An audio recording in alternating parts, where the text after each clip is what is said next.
there, welcome to my YouTube channel, Teaching Without a Book. If you're new here, my name is Sarah Thomas, and I am a leader of transformational teachers. Today I'm going to share an idea with you for a gift for Father's Day. When I was in the classroom, I always had dilemmas about what I was going to send home for Mother's Day or Father's Day or as Christmas gifts. I wanted it to be unique and something that parents would really appreciate and love, although anything your child makes, of course, you're going to love and appreciate. But from year to year, we see the same kinds of things coming home all the time, and so I really wanted to find something that was going to be a little bit unique and different, but also really purposeful and helpful to a mom or dad. So with Father's Day coming up, I wanted to share an idea, and it's called Dinner with Dad. So Dinner with Dad is a gift that your students are going to make, and it's going to be some kind of a mix that they can then bring home, and when they follow directions are going to be able to put a dinner together. Sort of like when you're looking on Pinterest, those like mixes in a jar, right? Where like you can put brownies in a jar and you dump them in a bowl and like you add the eggs and whatever you need to add. So Dinner with Dad is pretty much the same idea. And the reason why I feel like this is a great Father's Day gift is because it's more than just getting something that your child made. That alone is amazing, right? But life is crazy and our families just don't get enough time to spend together. Parents are always busy. I know I often feel that I don't get enough time with my son and I would like to spend more time with him. And one of our favorite places to do that is in the kitchen because he loves to help me cook. And so this is a great opportunity for you to set up a situation for your students to be able to spend some time with their dads. And that's one of the greatest gifts ever, right? Is spending time with your child and celebrating that relationship that you have together and building memories and connecting on a level that you don't always get to have the time to do.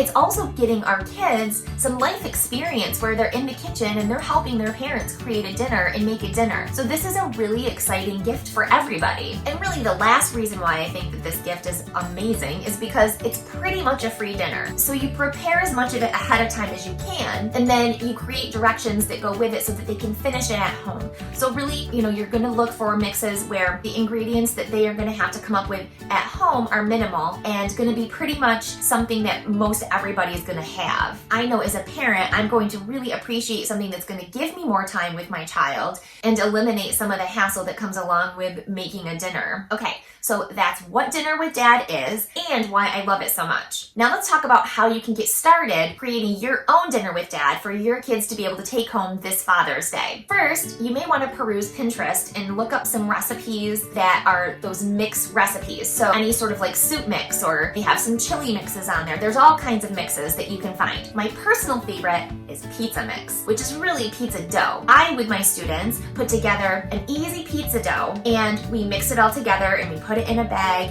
and then the kids could take that home with directions. I also chose to include a little jar of sauce for everybody as well, but you don't have to. I just felt like it might be helpful to families for me to include that extra ingredient. And I shop at Aldi, so if you have an Aldi near you, I highly recommend getting your ingredients from Aldi because then you're going to be able to put your mixes together for a really low cost. Okay, so once you pick your recipe that you're going to do for your mix, then you're going to write down all the ingredients that you need and you're going to try to just estimate based on how many students you have, how much you're going to need to buy. Just make sure that when you're thinking about your students, that a lot of our kiddos have stepdads, so they may need to make more than one mix. So just something to keep in mind. So I try to kind of calculate and estimate about how much I'm going to need to buy based on the recipe that I found and how many kids I have and how many mixes I need. The other thing you're going to need is something to actually put the mix in. I don't recommend glass jars because of obviously all the reasons involved with glass and children and all of those things. And plus they're expensive and bulky anyway, and it's much easier just to use Ziploc bags. So generally I find that for my mix recipes, a quart-size bag was the perfect size. So once you've determined all of that, you can then go get your groceries and go shopping. So now you know what your mix is, you have the ingredients, and you have the bags that you're gonna put the mix into. The next thing you need to do is create some sort of like a label that you can put on the outside of the bag so that Dad knows what's in the bag. And so if you're going with my pizza example that I've been using, it's just gonna say, like Dinner with Dad, pizza mix on the outside, and I think it's important to somewhere add what the ingredients are that you use, just in case there's there's a food allergy at home or something like that, you want to make sure that they know what's in the mix. The last thing you need to prepare are the directions. So you can just type up whatever the directions say on that actual recipe. So when you find your recipe on Pinterest, it's going to give you directions for the ingredients that you need to create the mix portion and how much of everything and what you need to do to put the mix together. So you're going to follow that in your classroom when you're creating the gifts with your students. But then you need to provide the other part to the person who's receiving the gift, dad, what he needs to be able to do with that mix at home. So just make sure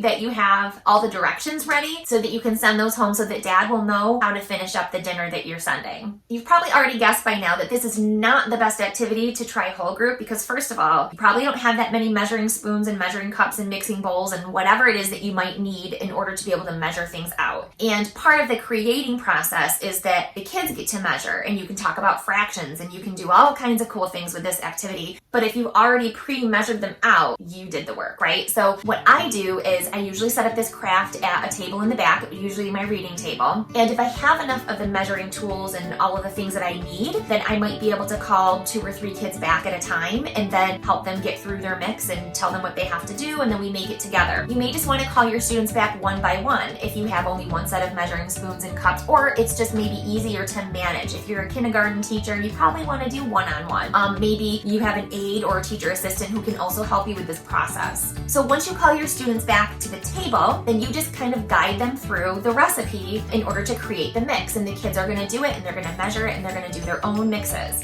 Then you're going to go ahead and just put the label on there. I like to just put the mix straight into the gift bag once the students are done making the mix.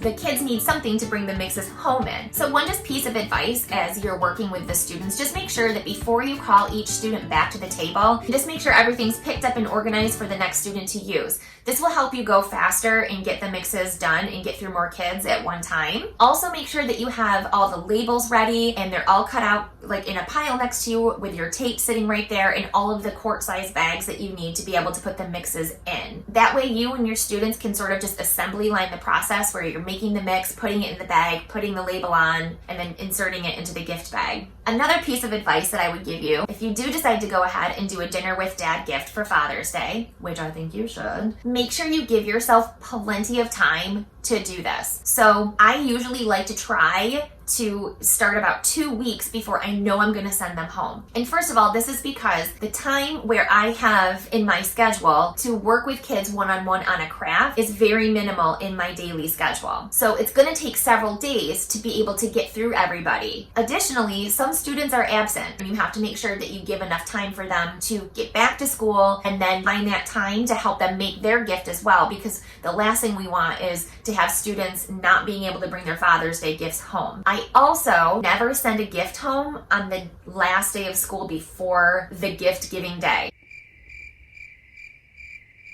So what I mean by that is if Father's Day is Sunday, I'm not going to send the gifts home on Friday. I'm going to send them home probably that Wednesday. And that's because any student who isn't there on that Friday isn't going to be able to have a gift to give their dad on Sunday. When a child is absent from school, they're clearly missing out on a lot of things, but especially for our younger students, it's really not in their control for them to be or not be in school. So we want to make sure that we're being responsive so that all of our students are feeling like they get to celebrate Father's Day with their dad or their uncle or grandpa or whoever. And this brings me to my next and last tip for you. When you are creating your dinner with dad activities, make sure that you also know which students may not celebrate a Father's Day with their father or their actual dad. Maybe it's a stepdad, maybe it's a grandpa, maybe it's uncle or a brother. So I would recommend that when you make your labels, maybe you can have extra ones that you're gonna just change it up. So it will say dinner with my uncle for a student who is going to be having that dinner with his uncle or his grandfather. Sometimes in the past, I've even just said to someone special, because there has been instances where I've had a student whose father figure didn't fall under one of those categories. They were not actually related by blood, but they were very close family friends. So being responsive to making sure that our students are feeling good about celebrating the role of whoever the father figure to them might be, we want to make sure that we're giving all of our students that equal opportunity and access to a great gift a purposeful gift they can feel excited and good about making for somebody that they love. Okay, so that's my idea about dinner with dad as a great Father's Day gift. You can use it for other celebrations as well. I think it's clear why it's a great idea. It's creating more time and memories and giving families a great dinner that they can have together. The kids are gonna love putting this together with you in their classroom almost as much as they love being able to gift it to the person that they love and be able to spend time with that person making a special dinner for their family. I hope you'll consider doing dinner with dad as your Father's Day gift that you are gonna work on with your kids for this year. I know it sounds like a lot of work up front where you have to research recipes and go shopping and figure it all out. I totally get it. So because I don't want that to deter you from doing dinner with dad,